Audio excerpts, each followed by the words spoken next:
to the 28th edition of the eDuck podcast here from Section 37 in Autzen Stadium, where Oregon tonight defeated Washington State 62-38. I'm Robby Boydson, alongside my co-host here, Erik Skopel. That was let's put it this way. There was some records broken tonight. Not necessarily by Oregon. Yeah, no records broken by Oregon. A number of records broken by Washington State quarterback Halliday, who's going to need Tommy John surgery. He threw the ball more than any other Division I FBS quarterback has ever thrown in one football game. 89 attempts, 58 completions. The completion number, of course, a Pac-12 record, not an FBS record. The old record was set by Drew Brees, who I'm sure holds the completions record as well. That guy's all right. He's not too bad. Brees broke the record, or had set the record in 1998 while he was at Purdue. Halliday, 4 touchdowns, also 4 interceptions, and the 4 interceptions probably hurt him a little bit more than the 4 touchdowns helped him. 2 of those touchdowns, of course, coming in like the last 5 minutes of the game when it was about a 6-score game. So let's put it this way: a lot of people in Las Vegas are not very happy with him because he was a spread killer tonight. Well, especially after the first half he had, where you look at those stats, but he had over 300 yards passing and 2 touchdowns, no picks through one half. He had 1 interception. Oh, that's right. Yeah. So when Washington State gets within 10 points, the Ducks allow him to hang around thanks to a couple of early turnovers. Yeah. And, it's not abnormal. We talked about this, the fact that Washington State does have a tendency to hang around with Oregon at least for a half, no matter what the stage is. But still, you get a couple of fumbles from Marcus Mariota, his first turnovers of the season, one of which was returned for a glorious fat guy touchdown. A fat man touchdown. I love when those happen. So you had one of those, a third fumble there at the end of the second quarter by Byron Marshall. All told, Washington State racks up 17 points off of turnovers and makes it a game. Now Oregon comes out, does what they do in the second half. Yeah. Big defensive shutdown. Relied a heck of a lot on a running game tonight as well. Yeah, the Washington State's first 4 drives of the second half, 3 of them turnovers. The other, I believe, about pretty much a 3-and-out. I think they gained 12 yards and had to punt. Oregon, of course, scores on all of those to make it a 62-24 game. Marcus Mariota comes out of the game. The first-team defense and second-team defense comes out of the game, and that's where you see those yards accumulated. But let's not talk about that as much. Let's go back to the offense there. And really, you talk about how one-dimensional the Washington State offense was. 559 total yards, 2 of those rushing, the other 557 through the air.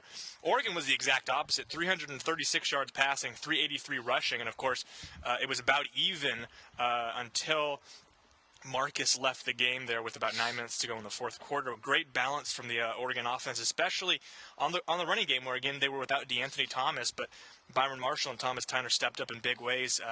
Marshall almost over 200 yards, and Thomas Tyner loses 2 yards, was over the century mark, loses 2 yards, ends up with 99, but still quite the effort from him. 6 rushing touchdowns all told for the Oregon offense. And all 5 of their first half touchdowns coming on the ground, too. Yeah. It was a little bit of a return to form for what the initial part of this system was before Helfrich kind of took it over, and that was a running-heavy offense. You use the run to set up the pass.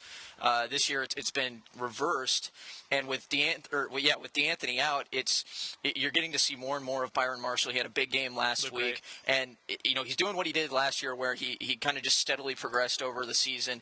At the beginning of this year, we talked about how he didn't seem to take what he learned from last year and kind of apply that to this year to grow. Now he's exceeded that, I think, in my opinion. When you come away with 21 carries, 192 yards, you're averaging 9.1 yards a carry. Ran in goal line score, but also had a 26-yard and a 30-yard touchdown. The 30-yard touchdown pretty much sealed the deal and put Oregon over 600 yards offense with 9:30 left in the third quarter. You're also leaving out the 37-yard run, which is the first play from scrimmage in the second half. Oregon has just, in my opinion, botched time management to the end of the first half. Their Helfrich takes a timeout with 19 seconds. It ends up costing them. Washington State comes down, kicks a field goal to cut it to 10, and boom, first play from scrimmage, second half. Byron Marshall off the right tackle for 37 yards. Really kind of set the tone, I think, for the second half there. And Oregon really, like we said, owned the third quarter, outscored them 24-0, or actually I guess it was 17-0, or sorry, 21-0. They were 34-24 at halftime, ended up 48-24, I think, after 3. Is that right? Okay. Well, but they outscored him in the quarter to really put the game away, and again Marshall with that run, and then Tyner boy, did he look good when he got in the open field. We talked about that 66-yard touchdown run he had, where he seemingly, I don't even know how he got through those arm tackles at the line of scrimmage, and then you saw that track speed where he just ran away from the defense. Yeah, and not only that, had a nifty catch to set up his first touchdown of the night. Down here, Mariota hits him. He kind of has this leaping backwards dive that he catches and corrals, puts himself on the goal line and knocks him in right there, following Cameron Hunt, who got his first start today, following him into the end zone for that touchdown. Really, it's been surprising seeing what Oregon's been able to do with their freshmen this year. Tarani Prevost had a productive game today, was there on a few plays. Obviously, Hunt starting, Tyner continuing to grow in his role. Again, looking more and more dangerous as a receiver, too, on those dump passes. This Oregon offense with DeAnthony Thomas out, arguably their most dynamic player, they're still firing on all cylinders, and now you wonder, now heading into the meat of their schedule with UCLA, Stanford coming up back-to-back. There's a little Utah coming in. They're depending on which version of Utah you get, they can be scary. And then Oregon State going to their... who lost to Arizona. Oregon does have to go down to Tucson, and Arizona showed... Unfortunately, I got off the Arizona bandwagon 1 week too early because Arizona was able to take down Utah at home this week. But Oregon does have to go down to Tucson. So really, you look at the remaining schedule. You know, it's Oregon State's there at the end of the schedule. 5 more games, and they're all going to be tough. Oregon State has looked great. Another big win down in Berkeley for them. They've looked great since that overtime win over Utah down in Salt Lake, and like we said, the rest of that conference kind of speaks for itself. They've got some very difficult games going on the schedule here, and having spoken with Tony Washington after the game, there's a lot of things still, and this will be posted online. The video, there's still a lot of things to work on. Obviously, they're a little disappointed with their effort. Yeah, and there was definitely some gaps there. They were able to force those 4 turnovers, and a couple of those picks came timely, but it seemed like Washington State was a little bit more efficient, especially early on, at turning those turnovers into points. And I think that's something that Oregon's going to want. I'm sure that's something Nick Aliotti is going to touch on after the game is when you get those opportunities to then turn them into points. Of course, in the second half, you see Terrance Mitchell bust out a 59-yard interception return. You'll hear from him later on. We'll play some post-game audio about him describing that play and setting up the blocks. But still, it'd be nicer to see Oregon against these types of teams. Again, Washington State, no rollover. They're building. We talked a little bit about how they've established a foundation now and how they're building on that. But still, they have no rush game. They're not going to have one. Zero rush game. 2 yards of rush game. It's better than last year. I believe they finished negative in terms of rushing last year during the game. So I guess they technically improved. But against a team like this is something that Oregon, despite the final score showing that it was more of a blowout, especially in the second half, they let them hang around. And that's something that if you let a UCLA or a Stanford or even a Utah or an Oregon State come in and let them hang around, that could spell trouble for them later on, especially given the fact that Oregon sometimes, it seems like there's one game a year where Oregon doesn't fully show up and execute as well as they can, and it unfortunately usually happens late in the season. Hopefully that trend doesn't continue this season, but you look at what's coming up, and it's not going to get any easier, and you're going to need to, they're going to need to keep stepping it up and keep improving in order to ensure they get to that Pac-12 title game with a 12-0 record. Yeah, and there are no gimmies left on the schedule. There really aren't. I mean, Arizona felt like maybe the closest thing to one, but Oregon has always struggled down in Tucson, or I guess not the last time they played there. But Tucson's always a tough place to play, and they showed tonight with the win over Utah that they're still relevant. Kadeem Carey's still one of the best backs in the conference. So yeah, Oregon can't they can't tread light. They have to tread lightly here. They can't take any games for granted, and I think you saw maybe a little of that in the first half there. We haven't really touched on it that much, but Marcus Mariota's first 2 turnovers of the years still hasn't thrown an interception, but fumbled twice on sacks, where he just didn't do a very good job of protecting the football. One of those, as we said, went for that fat guy touchdown for about 60 yards, 41 yards actually, now that I think of it. Marcus played pretty well with the exception of those turnovers. Have we dropped his stat line yet for passing? If we have it, 23 of 32 for 327 yards, 10.2 yards per attempt, 2 touchdowns, no interceptions.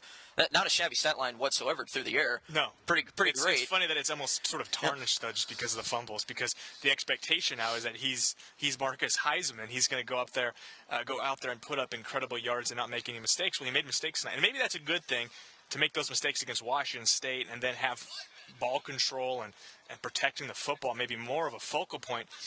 going into a game with with UCLA, and then Stanford in back-to-back weeks, where the defenses for both of those teams and the offenses will do a better job of taking advantage of those turnovers. Agreed. And let's talk real quick about the guys that Mariota was throwing to today. Josh Huff and Braylon Addison each with 5 catches today. Huff, 75 yards, leading the way. I mean, if there was any lingering effects from that injury at Washington last week, he certainly wasn't showing it. Had a nice 22-yard diving grab there early on in the first quarter, was able to extend some plays, had a touchdown catch. Keenan Lowe with the other touchdown catch. He had 4 catches for 48 yards. Thomas Tyner, again, talked about it, three receptions for 42, giving Oregon a little bit more of a dynamic option. Marshall, 2 catches for 54. Of course, that marred a little bit by that turnover in the red zone.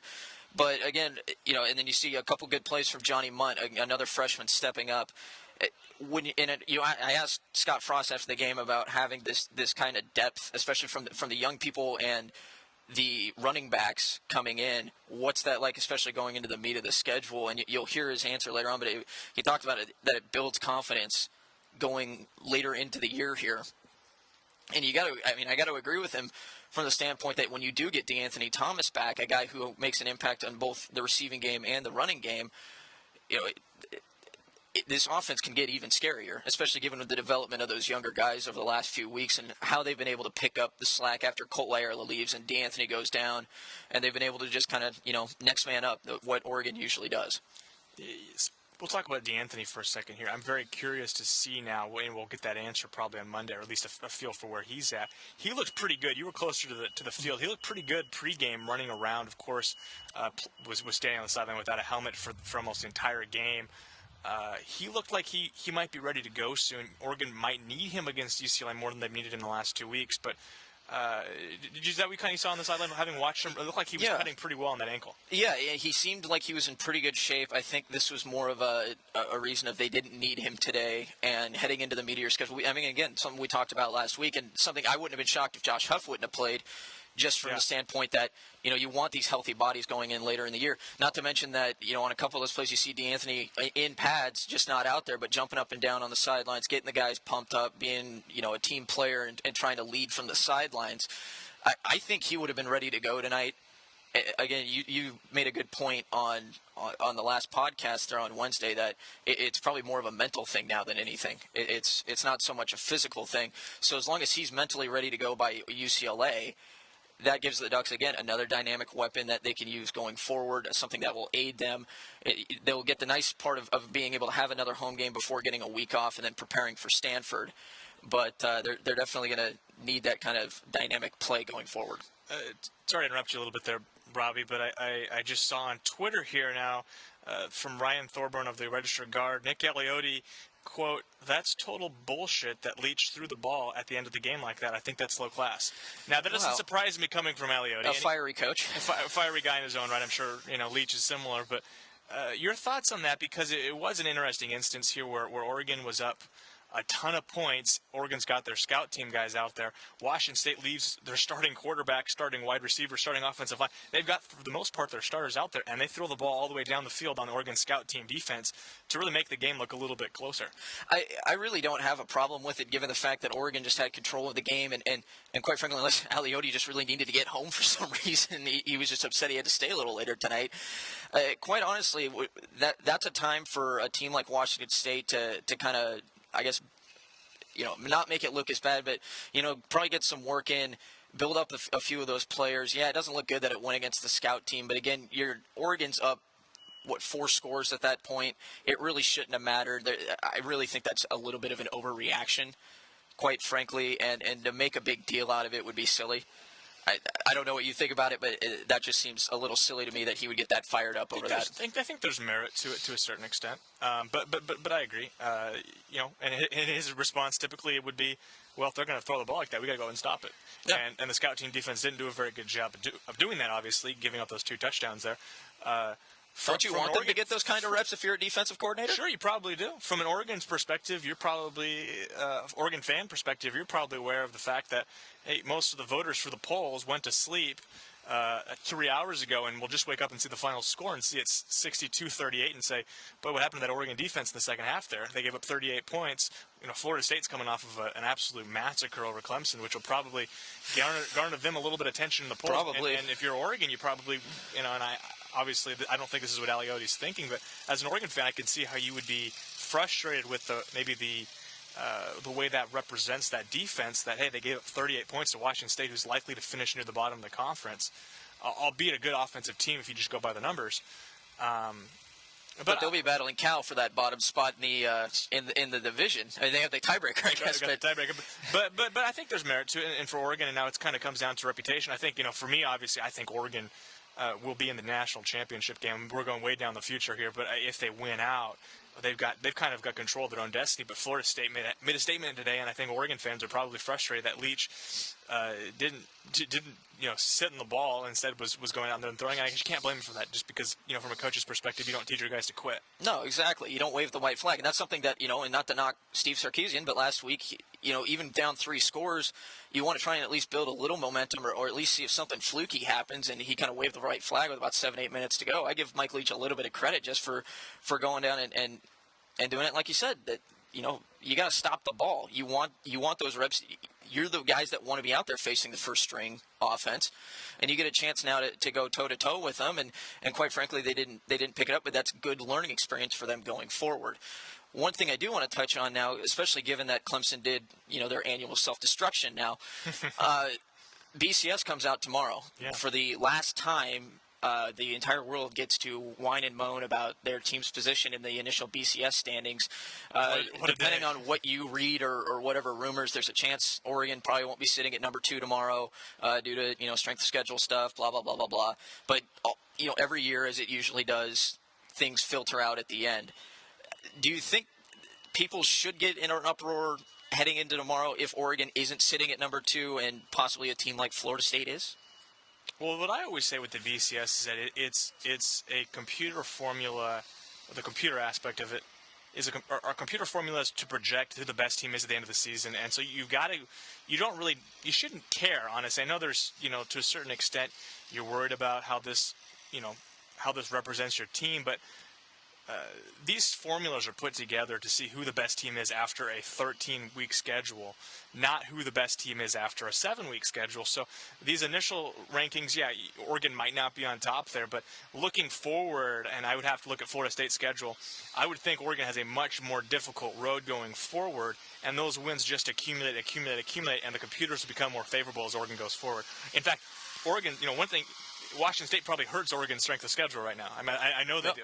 Yeah, well, but Oregon can look to the fact that Tennessee comes up with a big win today against South Carolina, so that's helpful. Washington getting blown out on the road at Arizona State, a team that Oregon those kind of won't play unless they actually get into the Pac-12 South spot for the title game. That doesn't really help, but at the same time, again, like you said, the strength of the meat of the schedule is going right in front of them going forward. I think, again, things will even out at the end of the season. It should be a fun ride, and I think people should just enjoy it. This is the end of the BCS. Enjoy the last year of it, because part of the fun of the BCS was getting to, complain every week about where your team's stats were and why they deserve to be there or why another team should be in that spot. And with the playoff system, I don't think that discussion is going to die down, because there's always going to be there's going to be 4 teams, but the 5th one's going to whine they didn't get in. So the debate part's not going to end, but it's fun to do that for the last time with the BCS. All right, so we're going to transition into the post-game comments part of the show. First, you'll hear from cornerback Terrance Mitchell. Well, on that play, it was tip drill. Brian Jackson had great coverage. He took the ball, and I seen it in the air and got it, and immediately, tried to turn to a punt returner. You guys, were you tired at all? I mean, who threw the ball? 92 times? Yeah, I wasn't really tired, but it was some great work, though. It was a busy day for sure. Real busy. Short passes, 550 yards.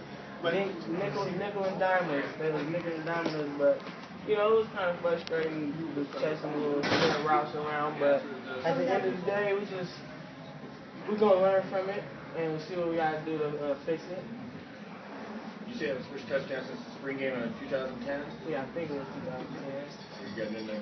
You realize you kind of had to weave your way around. You kind of see an opening there, and you kind of create it. Man, I was just trying to go. Really, I wanted to score. I wanted to score bad. Do you have something to say to their sideline players? You're on the field for a little while. Yeah, no, I had to let them feel it a little bit. They was heckling me on the sideline, so I had to let them feel it a little bit. What were they saying to you? Oh, they were just talking trash. Just some things I can't really say on camera.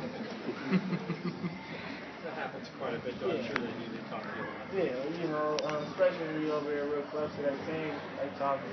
At what point in that interception did you know you were taking it back to the house? Shoot. After the first couple guys missed me, and I seen some linemen and my teammates was blocking it real good. And once I seen that, I was like, okay, I got opportunity to score. Did Alabama, you're not really going to run the ball at all. You kind of sit back, just kind of waiting on the pass, or does that make it a little easier as a DB, knowing it's probably going to be coming every time?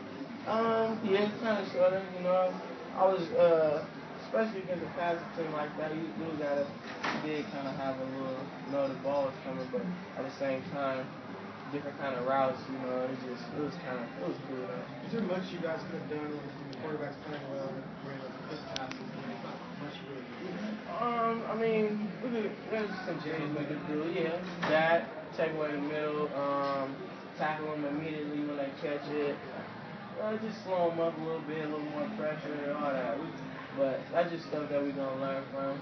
Me personally, I'm going to learn from, look at film, see what I got to do. You knew they were going to throw the ball a lot. Were you surprised they threw the ball that much? Well, really, 8, 9 times, it's definitely surprising, but they didn't really throw it downfield a lot. But, you know, I was expecting that a little more, but it's all right. All right, now let's hear from the man who had a huge night on the ground, sophomore Byron Marshall. We had a lot of turnovers in the first half, 3 fumbles, and that's unacceptable no matter who we're playing. So just don't turn the ball over anymore. Pick it up, just stay on the blocks and just finish. How would you say your mentality's changed now that you're kind of the feature back the last couple of weeks? I mean, it hasn't really changed too much. I've always just had a mindset that when I go in there to dominate and play like I know how. So the fact that I'm in there more, I guess I just get more of an opportunity. But as far as my mindset goes, it's been the same for every game. You feel like your running style's changed at all over the past month or so? It seems like you're getting the balls harder, maybe being more decisive, anything like that? Yeah, definitely. That's just the whole rhythm thing, just getting comfortable with everything, I think. At the beginning of the season, I was a little hesitant, a little timid, just wanted to make too much of the right plays, you know. And you can't really do that. You just got to go out there and play, and I think the right plays are going to come to you. So that's just what I try to do tonight. Almost 250 yards combined rushing and receiving, 3 touchdowns. Talk about your individual performance out there tonight. How would you grade your performance out there? I thought it was well. Aside from that fumble that I had, I definitely thought it was a very solid game. There's definitely room for improvement, but as far as the game went, I thought it was a really good game myself. That I played hard, played well. Same with the rest of the team. Does this kind of game help the Ducks? You were pushed like you were last week into the third quarter. Mm-hmm. Does it benefit you? I think every game does. I mean, we're not just coming out here just to play for no reason, you know. Definitely just have some things to prove and some things to fix. So every game we're definitely out here trying to get better, just polish up on everything. So there's definitely room for improvement this game. But all in all, I definitely think it was a very solid performance. Individually working, you get better? Individually, just pressing the holes. Sometimes when I need to be pressed, make better blocks, make better reads. Trust the lineman more in some situations, run harder, don't get tackled by one person. There's plenty of things that can be changed. So it's just just go back on Monday when we have practice and fix them. And finally, we'll hear from offensive coordinator Scott Frost, who talks about Marshall's big night.